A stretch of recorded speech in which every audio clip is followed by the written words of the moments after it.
What's skepticism of faith about?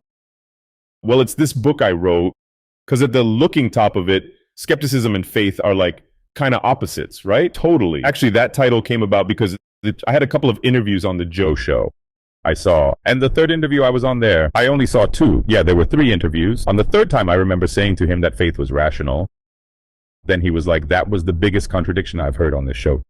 Totally, right? And I told him, well, if faith isn't rational, then it ain't faith. It's fideism or superstition. Like Machado de Assis said of a character named Rubiao. Quincas Borba had this character Rubiao, right? And he goes like, Rubiao was more gullible than a believer. So sometimes there's a difference, gullible than a believer. So what's the difference? A believer, despite what people commonly think, is one who believes because they have evidence to believe that way. The gullible person is naive. That's someone who has faith just for the sake of having faith. They believe in just anything, just anything. You get me? So I took that whole deal, and it's a book that I was already writing. This book is more on the philosophical side. I talk about issues like, if God exists and is all love and all powerful, why do kids die of leukemia? There's war. Exactly. Pandemics. So I talk about a lot. Can we actually believe in God in the Bible? It's a language I use to talk a lot about philosophy, which is also one of my areas. I talk a bit about postmodernity. It's not the most lighthearted language. There's a chapter where I talk about decoding Homer Simpson. Really? I do a sociological analysis of the modern citizen. And the title, The Skepticism of Faith, it created this paradox to show that sometimes you need to doubt to believe. Because if you look close, let's take the classic atheist or the classic scientist. Just the other day, I was watching an interview with a man named Carlos. His last name just slipped my mind. He's being considered to be the next Stephen Hawking. Ravaleri, I'll remember it in a sec. He's like, I'm atheist, I don't believe this and that. But I believe in a lot of stuff I can't see. Look at that. And physicists are like that. For example, who's seen dark matter? Dark energy? That's right, dark energy. There's not even a way to prove it. Multiverses. Lots of physicists talk about multiverses, parallel universes. All of it's just theories. All of it's just calculations, There's nothing. But they still talk about it with full confidence. It's interesting. They even believe in things they can't see. Because they went to the universe, didn't see God, so they believe God doesn't exist. That's it. It's a paradox, but it's real. Someone proves something to them, and they believe in what they didn't see. Exactly. Since there's no God in the universe, I'm sure God doesn't exist, But I think in his mind, for example, mathematical calculations kind of prove those things. Isn't that it? Nah. You get some signs, but these signs are the same ones a theistic cosmographer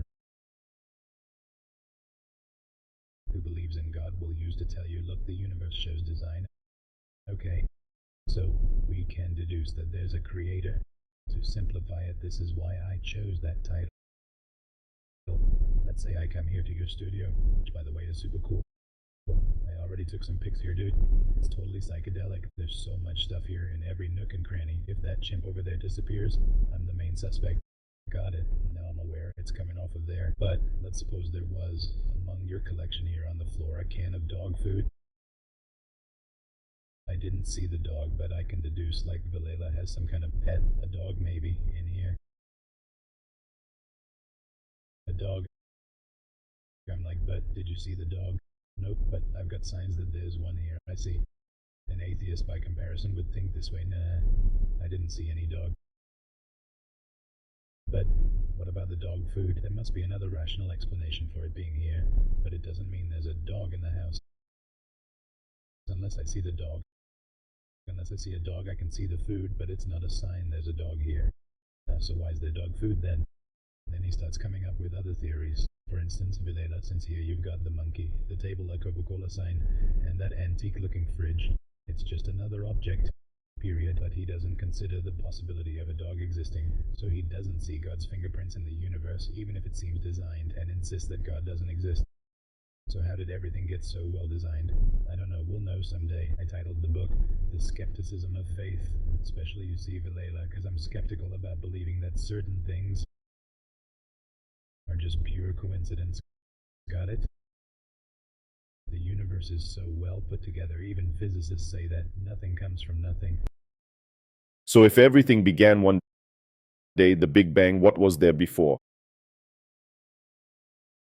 And now some new cosmologists are suggesting that maybe before the Big Bang, there was another universe and we were born out of it. But this idea is just speculation. I can't even call it philosophical. It's pure speculation because there's really no evidence for it. When Georges Lemaitre, who actually was a priest, go figure, developed the Big Bang theory in Einstein's time, they were buddies with Einstein and all. And they established what's now the classic view of the Big Bang, which is the closest to being proven. First, the universe had a beginning. This universe that we live in had a beginning, and before the universe there was absolutely nothing. No time, no space, no gravity, no energy, nothing. It was absolute zero. The question is, if nothing comes from nothing, which is what the Latin ex nihilo nihil fit means, if there was nothing, why is there something now? This is a question that's been asked since the time of Parmenides. Why is there something rather than nothing? I'm too skeptical to believe that everything came from nothing. It makes more sense to me to believe that there was a first cause. To quote Aristotle, this first cause set off everything that exists, and it itself can't be defined or confined by time or gravity because these things came after it. Theology calls this first cause God, and some people say, no, I'll believe in anything except God. They'd rather believe in the possibility